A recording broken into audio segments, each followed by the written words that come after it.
The weirdest part? She didn't even look over the edge. She pushed me hard and just turned around like I never existed.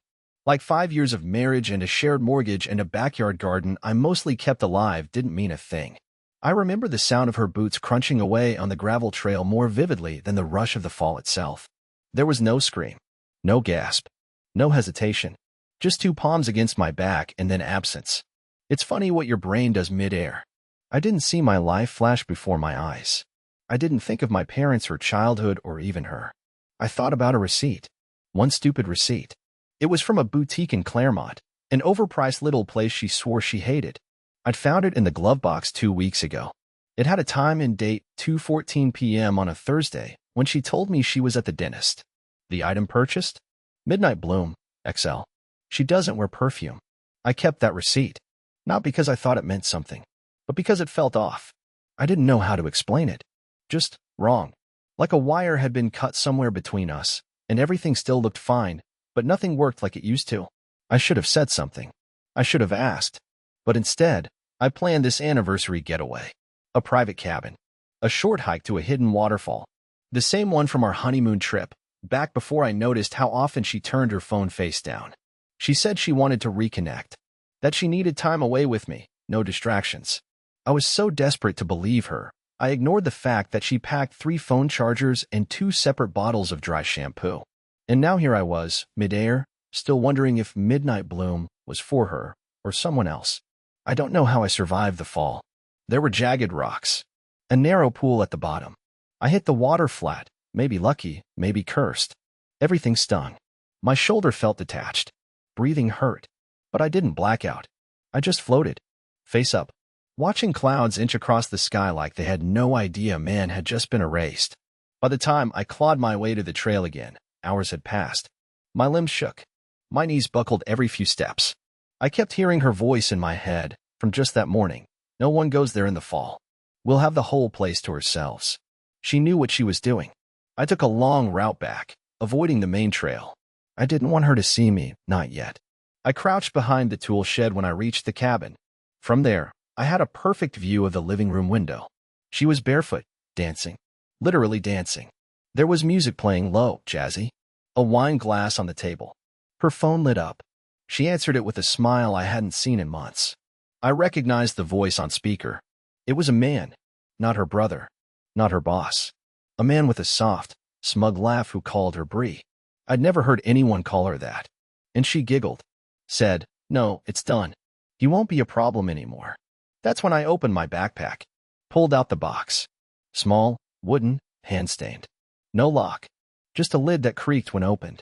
Inside, something that didn't look like much, but said everything. I placed it carefully on the welcome mat. Knocked once. And ran. I didn't go far, just around to the side of the house. I waited behind the propane tank, holding my breath even though my ribs screamed. It took her 37 seconds to answer the knock. She opened the door, looked down, bent, opened the box, and collapsed. Just like that. No scream. No fight. Just thud. I didn't move. I didn't blink. I just stared at her crumpled figure through the glass, wondering if maybe, just maybe, she finally understood what I knew all along. And I haven't told you what was in the box yet. But I will. I didn't sleep that night. I didn't even try. I sat on the damp forest floor behind the propane tank with my soaked clothes clinging to my skin and my jaw clenched so tight it ached. Every so often, I'd peek through the side window just to make sure she was still passed out. She was. Crumpled in a heap by the door, like someone unplugged her. The box lay open next to her hand. And somehow, I felt nothing. Not relief. Not guilt. Not even anger. Just this weird, hollow ringing in my ears, like my body hadn't caught up with the weight of everything yet. My brain was still trying to process what the hell had just happened. Not just the fall, not just the shove, but the simple, stone-cold fact that the woman I loved had tried to get rid of me. And I still wanted to know why. I waited until the sky started turning blue before moving. My legs had gone completely numb, and my left arm throbbed so badly it felt like it had swollen twice its size. I crawled along the side of the cabin like a ghost, keeping low. When I reached the front door, I looked down at her face. She was breathing, twitching slightly like someone lost in a nightmare. I stepped over her without a word. Inside, everything smelled like wine and lavender candles. Her wine glass had spilled across the rug, leaving a crimson splash that soaked into the fibers like blood. Her phone was on the coffee table, still unlocked. I didn't touch it. I just sat on the edge of the couch, soaking wet, my knees shaking, staring at the open box on the floor. It looked so small now, so harmless. Inside it was just one thing, a photo. It was taken at a gas station in Vermont 6 weeks ago. Me, standing beside a gray SUV, looking at the map on my phone. Behind me, blurry but unmistakable, was her, kissing a man in a green jacket, his hand on her lower back. Her eyes closed. I hadn't taken the picture. I hadn't even known it existed until a week ago when someone mailed it to our house. No return address. Just an envelope with my name written in neat, lowercase letters. At first, I thought it was some weird scam. I even asked her about it. She laughed, told me I was being paranoid, said maybe it was photoshopped. I wanted to believe her. I really did. But something in her voice, something cold and tight, that's what made me keep it. That's what made me put it in the box. Not for revenge. Not for drama. Just in case. I wasn't planning to show it to her at all. I just brought it with me that weekend because I couldn't stop thinking about it. I thought maybe, I'd ask her about it again. Maybe she'd finally be honest. Instead, I got pushed off a cliff. I heard a groan from the floor. She was waking up. I grabbed a throw blanket, wrapped it around myself, and stood near the fireplace without saying a word. She slowly sat up, blinking, her eyes puffy and unfocused.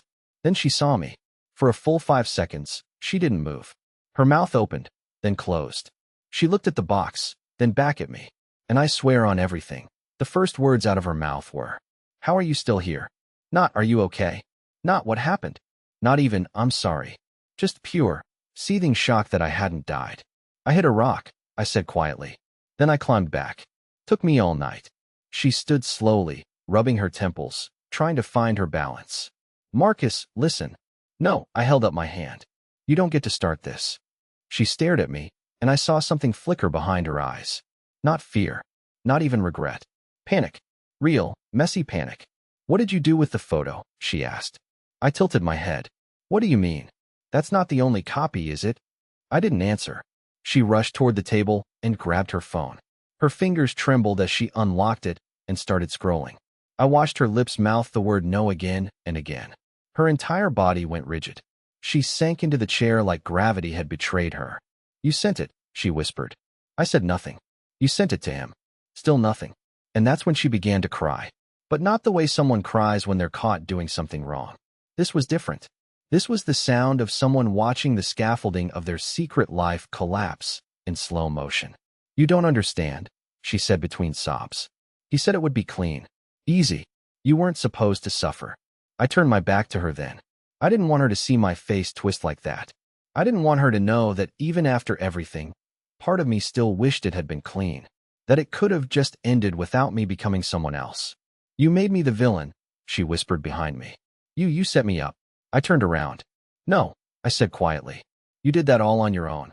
I left the cabin with nothing but a pair of cracked ribs, a bruised arm, and a name I hadn't heard before. Connor. That's who she texted the receipt to. That's who she called baby in her messages. And that's who I was going to find next. I didn't go home. Couldn't. The idea of sleeping in that bed again, of brushing my teeth in the same bathroom where she probably stood texting him, it made my stomach curl. Instead, I drove with one good arm and a busted shoulder down the winding mountain road. Rain misting the windshield like the sky was holding back something heavier. I didn't even know where I was going at first. I just knew I couldn't stay near her. But then I remembered the name. Connor. It had been buried in her phone contacts under a fake company name. Everlight Creative. I only saw it once, maybe a month ago, when her phone lit up during dinner. She told me it was a client. I remember because she didn't blink before lying. She just kept chewing like nothing mattered. I pulled into a rest stop somewhere outside Shelburne Falls and opened my laptop. Luckily, the cabin had Wi-Fi, and I'd synced her old phone to my cloud months ago after she accidentally wiped her backup. I never said anything. Just watched. Saved what I could. Maybe I'd always known something was wrong. Maybe I was just too scared to face it. It didn't take long. I had his full name in less than 10 minutes. Connor Blythe. Marketing exec. Freelance photography on the side. Rented a small office downtown with a fake LLC address, one that matched a delivery she signed for last month.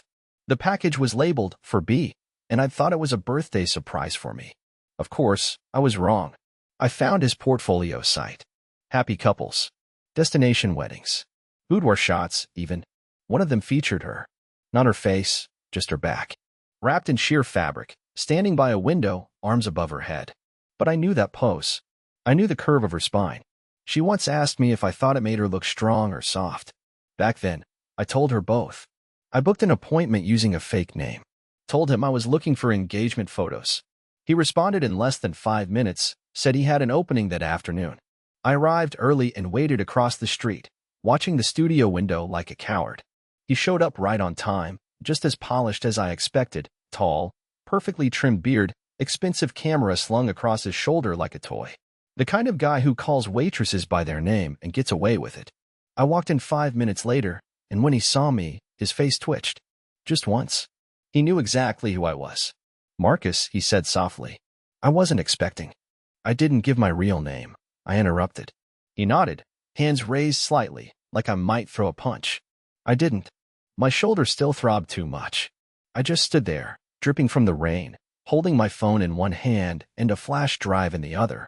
What do you want? He asked, voice quieter now. Answers. He hesitated, looked around like he expected someone to burst in and save him. But no one came. It was just me, him, in a room full of fake memories printed on glossy paper. She told me you were a mistake, I said flatly. His mouth twitched again. She said the same about you. I didn't flinch, but something inside me cracked. She also said it would be easy, I added. Clean. Said I wasn't supposed to suffer. He looked down at the floor. She said she'd leave you, he muttered. That you were fragile. That if we pushed you enough, you'd give up. Disappear. I told her I didn't want any part of that. I told her I just wanted out. I blinked. Out. He looked up. And I saw it. Just for a second. Regret. She said you were pathetic, he said. Said you wouldn't fight for anything. But she never told me she married the kind of man who listens. You saw more than she ever realized. I clenched the flash drive tighter. What's on this, I said slowly, is every message you two ever sent. Every photo. Every appointment you thought was private. I'm not threatening you, Connor. I'm informing you. If I disappear again for real this time, it won't look like an accident. He swallowed hard. You're not going to the cops? I don't need the cops, I said. I need the truth. I need to know how long this has been going on, and who else was involved. And then, as if the room had been waiting for it, he dropped the real bomb. She paid someone, he said quietly. An actual fixer. A guy who erases things. Makes people vanish. My blood froze. She said she'd only use him if you got suspicious, he continued. I didn't believe her until last week. That's when she showed me the photo. The one of her kissing me at the gas station. My jaw clenched. She smiled when she said, Don't worry, it's already taken care of. I stared at him. He stared back. And the silence between us cracked like thunder. I turned and left without another word. Drove aimlessly for hours, turning off my phone, refusing to cry, scream, or breathe too hard. I couldn't. My body was trying to keep me alive while my mind shattered. She didn't just want out. She wanted me gone. And now I had a new name to find. Whoever this fixer was, he hadn't finished the job. But he might be looking to clean up his mess. I barely remember driving back toward the cabin. Every turn of the road felt unreal, like my body was piloting itself while my brain hovered somewhere above the trees. I had one working arm, half a tank of gas, a flash drive full of betrayal, and a tight, creeping sense that I wasn't just a man running from heartbreak anymore. I was a loose end. And someone was out there who got paid to cut those. Connor didn't know the man's name. Of course he didn't. Just that he'd met him once. He said Brionna had whispered to him in a half-joking way that she'd found someone who specializes in disappearing problems. She said it with a smile, like it was a story she'd heard at brunch, not a threat laced in pretty language. He didn't ask questions. He thought she was bluffing. I didn't. When I got back to the gravel road leading toward the cabin, I turned off the headlights. Coasted the last half-mile in neutral. I wasn't sure what I expected, police tape, maybe, or a fire. But the cabin stood silent. No lights.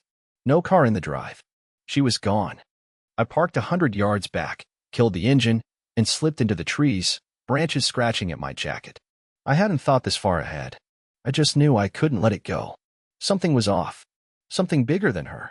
I kept walking, my breath loud in the cold air, until I saw the side of the cabin through the dark, just a sliver of its wood paneling under the moonlight.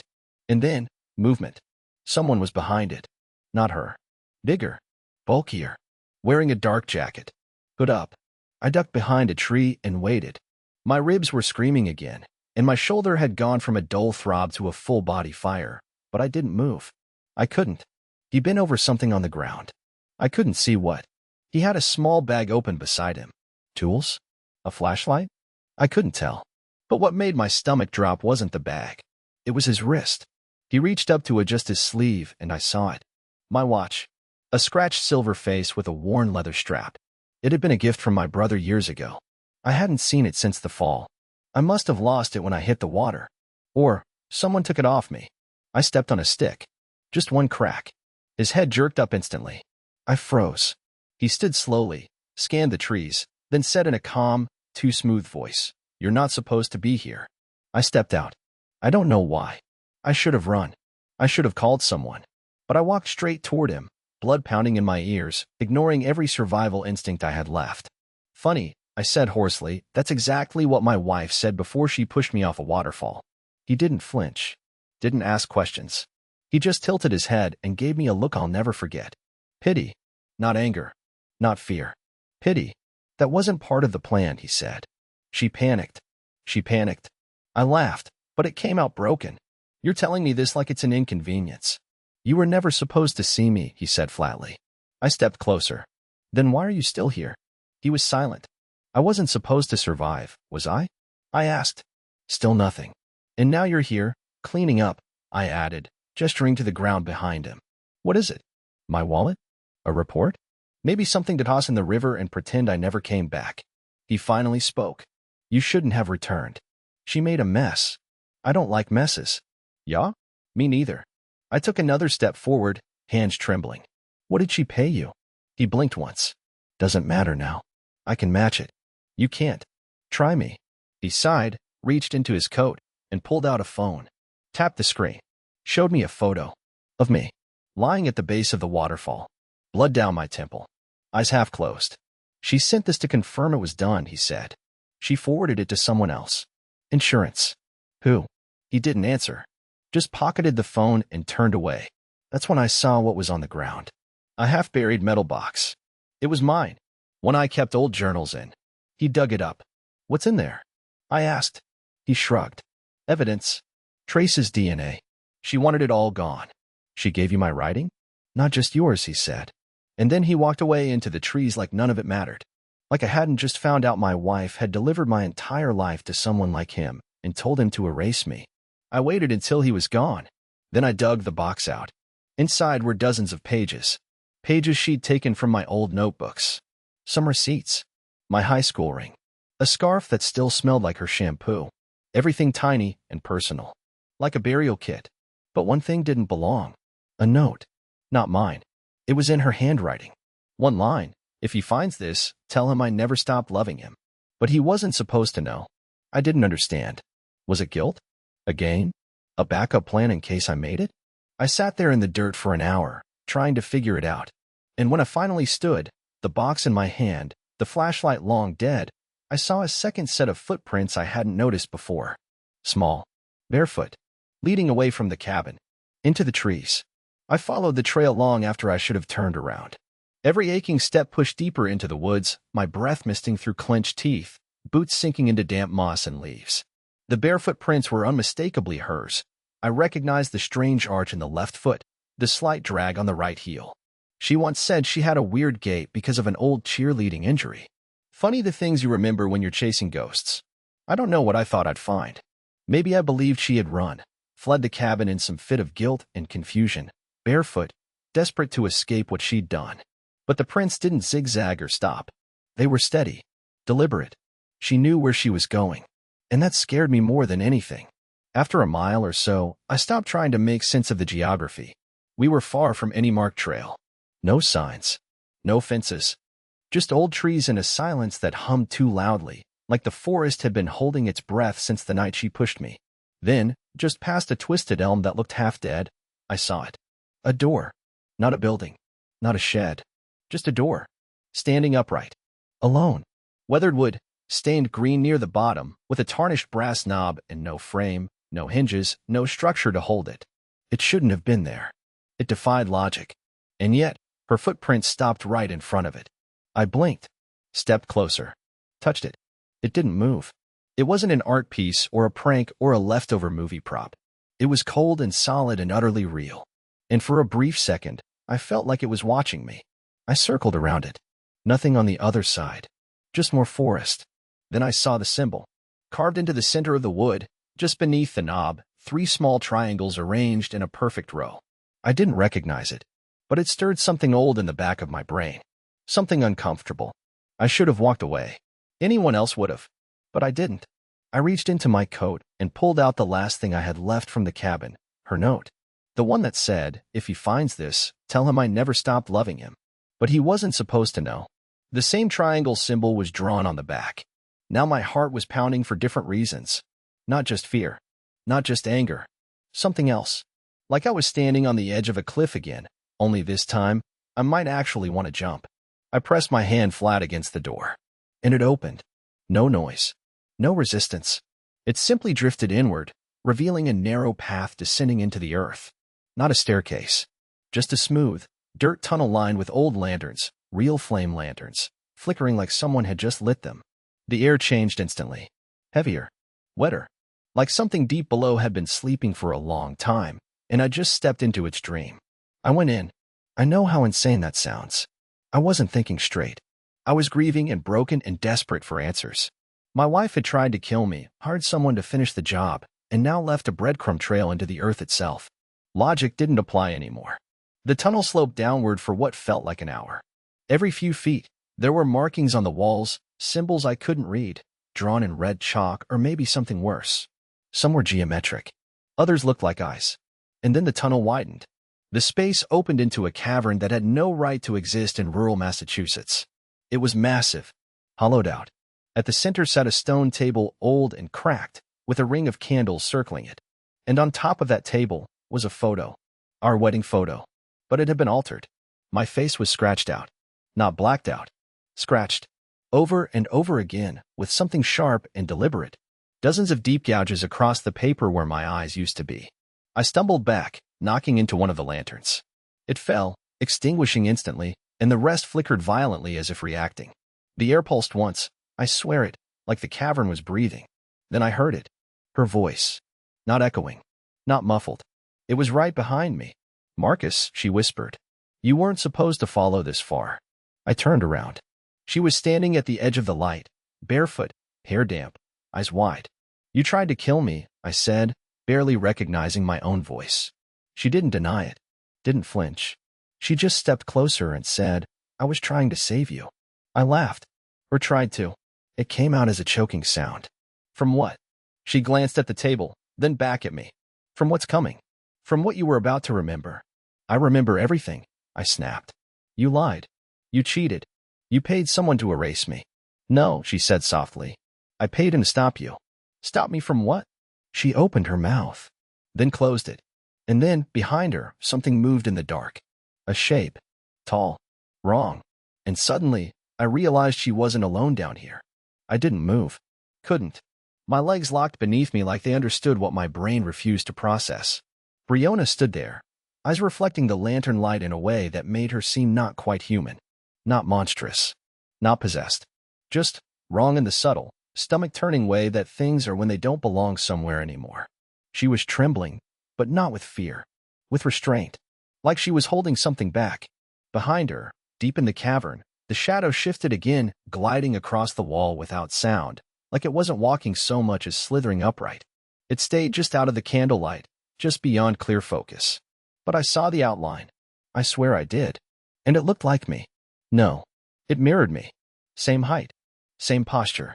Head tilted slightly to the left, like I used to do when reading. I remember that. I trained myself to stop doing it after Brionna once said it made me look uncertain. I felt a scream building in the back of my throat. A primal, raw thing clawing for escape. But then she spoke again, and her voice froze the sound inside me. You've been forgetting, Marcus. You weren't supposed to come back because you already did. Twice. My mouth opened. No words came out. Her eyes shimmered, what with something that looked like regret but felt like ritual. What the hell are you talking about? I croaked. She stepped closer. The shadow behind her didn't move. It stayed in perfect stillness, like a reflection waiting for its cue. This place is older than us. Older than names. I brought you here 5 years ago. Not for the wedding. Not for the photos. For this. But the first time, you broke. I shook my head, trying to force my mind to fight through the fog that had started to settle. She sounded like a stranger now, or like someone reciting a part in a play she'd rehearsed too many times. I don't remember that, I whispered. I know, she said. That was the deal. The first time, you tried to leave. You said something was watching you through the trees. You carved that box yourself as a way to cope. Do you remember the phrase you used? Keeping my thoughts contained. That's what you said. I felt my knees buckle, but I didn't fall. I couldn't afford to. And the second time? She looked down. You didn't make it out. Her voice trembled now. She wasn't lying. That much I could feel in my bones. You told me you had dreams, she went on. About falling. About drowning without water. Those weren't dreams, Marcus. They were bleed-throughs. Residue. The kind that can't be scrubbed. I stepped back. My pulse was pounding so violently I thought my vision might go dark again. So what is this? A cult? Some kind of initiation? She shook her head. It's a closing. A seal. We were chosen to carry it, the memory of this place. You were never meant to wake it. But when you fell this time, something changed. The current shifted. I glanced again toward the figure behind her. It was still frozen in place. But something about it had sharpened. The edges were clearer. I could almost make out its hands. My hands. What is that? I asked, pointing with a shaky finger. What did you bring down here? She didn't answer immediately. She looked at it, like she was waiting for permission. Then she whispered, it's the version of you that never forgot. And now it's ready. I did fall this time. Right onto my knees, hands pressed into the cold dirt. My shoulder flared in pain, but I welcomed it. It was the only thing tethering me to reality anymore. My eyes burned. My throat itched to scream or sob or both. But the worst part, the part one couldn't wrap my head around, was that some small voice inside me believed her. Because there were things I'd seen in dreams. A door that opened to nowhere. A photo that changed when I blinked. A voice that whispered from the edge of sleep, you've done this before. Brionna knelt beside me, placing something in my lap. The wooden box. I looked down. The lid was closed again. But I hadn't taken it from the cabin. I left it in the forest. I never gave it back, she said softly. Because you never left. Not really. She opened the lid. Inside was a key. Rusty, crooked, ancient. And beneath it, a page torn from one of my journals. Only, the handwriting wasn't mine. It was identical. But it wasn't mine. It read, don't trust her this time. She knows. And if she brings you here again, run before the shadow finds your face. I looked up. The figure was gone. The candles snuffed out. The cavern pulsed once more, this time not with breath, but with footsteps. Mine. Coming from every direction. I ran. I don't even know how my legs carried me, but they did. I bolted up the sloping tunnel, scraping my shoulders against the earth, lungs burning with the kind of fear that strips everything else away. Behind me, I heard it, not footsteps, not even breathing, but something worse, the sound of movement without movement. The way your eyes track a shape they can't quite see, but your gut screams it's there. That's what chased me. Not Brionna. Not the thing pretending to be me. Just the echo of something old and awful and knowing. I don't remember bursting through the doorway. 1 second I was underground, the next I was stumbling back into the forest. But the air was wrong. Heavy. Still. And as I looked up at the night sky, something in me shifted again. Some deep instinct that didn't care about logic or reason whispered nothing here is where it should be. And it wasn't. Because the cabin, it was glowing. Not lit from the inside. Glowing. Like the wood itself pulsed with a soft gold light. Like every nail had been polished and reset. Like the front steps had never warped, never splintered. The porch swing hung perfectly straight, not rusted. The window glass wasn't cracked. The garden boxes were full of blooming herbs I hadn't seen in 3 years. I stared in frozen confusion, heart jackhammering behind my ribs. This wasn't the cabin we left behind earlier that day. This was a restored version. An impossible version. And then the front door opened. I almost collapsed again. Because I stepped forward, slowly, breathlessly, and saw myself. Standing in the doorway. Smiling. No bruises. No limp. No blood-matted hair or shoulder strain. Me, Exactly as I used to look before all this happened. Hair a little longer, wearing my old hiking jacket. And somehow, I knew exactly what I was seeing. This was me from the first time. The version I didn't remember. The Marcus that walked into this cabin 5 years ago thinking it was a romantic getaway. Before the scratching started. Before the carvings appeared on the trees. Before the dreams. Before the box. I looked right at me. No fear. No confusion. Just this calm, sad recognition. Then he stepped back and said, "She brought you again." My throat dried out. I couldn't speak. I nodded. He gestured for me to come in. I hesitated. Everything in me said this was wrong. That stepping into a place that shouldn't exist in a time that shouldn't be repeating would tear me apart. But the look in his eyes was too familiar. Not just pain. Not just exhaustion. A kind of broken acceptance I'd been carrying ever since I saw Brianna dancing in that cabin, laughing on the phone, convinced I'd never walk through that door again. I entered. Inside, it smelled like pine and lavender and cinnamon, the scent she always used to love in the fall. The fireplace crackled quietly. 2 cups of tea sat untouched on the table. One had gone cold. "You figured it out, didn't you?" he asked me. The door. The tunnels. The shadow. I sat down across from him. Some of it. Enough to know we're not supposed to be here at the same time. He nodded. "Then you know what's coming." I didn't answer. Because I did. Sort of. Or maybe I just felt it. Like we'd looped this path before. Like we were always meant to meet in this restored place for one last chance to say it out loud. "She wants me to forget again," I said. He nodded. "And if you don't, she'll bring you here and let it take your face." I looked out the window. "What is it?" "The part of you that remembers." He leaned forward then, voice hushed. "That's what it feeds on. That's why the box mattered. It was the only part of your mind that held on between cycles. But every time we get close to breaking free, she panics. She makes a new deal. She offers a new version of you." I looked down at my hands. They were trembling again. Why does she keep doing this? She thinks she's protecting you. That you're the key to keeping it contained. But I think she just doesn't want to be alone with it. "And you." He gave me a tired smile. "I'm what's left when the memory won't die. When the forgetting stops working." He reached into his jacket and pulled out a knife, old, rusted, the handle wrapped in twine. "She left this behind the second time. Buried it in the garden box and hoped you wouldn't find it. But I kept it." He pushed it across the table. "When the shadow comes for you, it doesn't ask. It mirrors. It studies you until it knows what part you'll give up. And then it wears it like skin. This time, don't let it choose." I stared at the knife. What if it already has? He looked toward the fireplace. "Then there's only one way left." Suddenly, the candles flickered. All of them. Every light in the room dimmed for just a moment. And outside, through the glowing cabin walls, I saw her. Brianna. Standing at the tree line. With a third version of me standing beside her. And that version was smiling, too. I didn't move. Just sat there, watching the pair of them beyond the window, Brianna and another me. The way they stood side by side, her hand gently resting on his arm, his head tilted like mine never should have tilted again. It wasn't just a mirror image. It wasn't even close. This new version was cleaner, sharper, too perfect around the edges. That smile? It was plastic. A rehearsed thing. It hadn't grown from any real pain, from any truth. That version of me was hollow. Manufactured. And I knew it. Knew exactly what I was looking at. "He's not you," the first Marcus whispered beside me. "He's what she made instead of you. A filler. Something to stand in your place. Keep the cycle running." I stood up, my legs still shaky, the pain in my shoulder flaring with every heartbeat. But I welcomed it. That pain? That was mine. That meant I was still here. "I can end this," I said. "Yes," he replied. "But not with the knife." I turned to him. "Then how?" "By remembering everything. And by choosing something she's never planned for." I blinked. "Which is?" "Forgiveness." I nearly laughed. That word felt like sandpaper in my throat. After everything she'd done, the lies, the gaslighting, the shove off the cliff, the contracts with people who made lives disappear, he wanted me to, what? Forgive?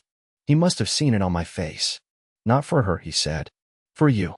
Because if you hold on to what she did, if you carry that rage back into the light, you'll never leave this place. And she'll just build another loop. Another version. Another door. But if you choose to step outside the pain, really step outside of it, you'll break the cycle. For both of us." I looked down at the knife again. My reflection flickered in the rusted blade. And then I left it there on the table. Outside, I stepped barefoot into the grass, box in one hand, journal page in the other. The false version of me tilted his head at me. It mimicked my gait, my expression, my breathing, but it didn't have my scars. And when I smiled at Brionna, a real, tired, honest smile, I saw the exact moment her illusion shattered. "Marcus," she breathed. Her voice wavered. "This wasn't supposed to happen." "I know," I said quietly. "But it did.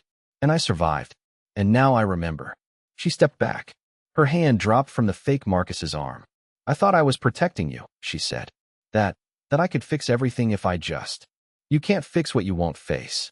She looked lost for the first time. "Not dangerous. Not manipulative. Just small."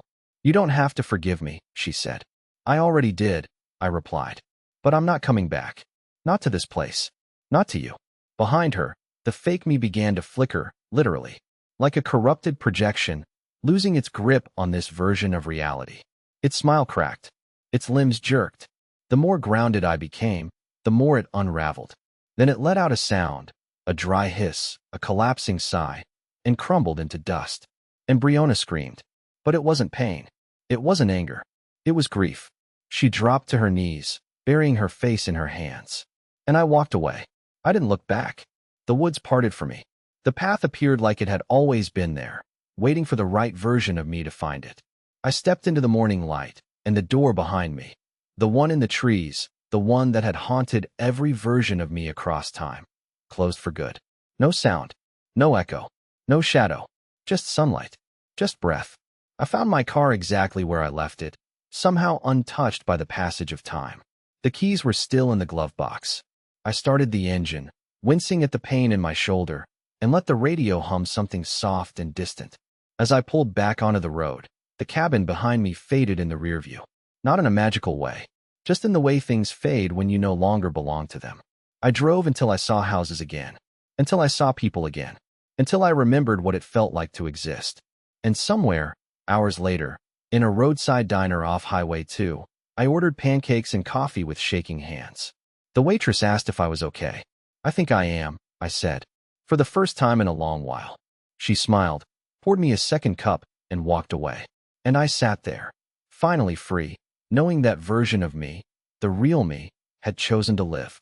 No more loops, no more shadows, just forward, just peace.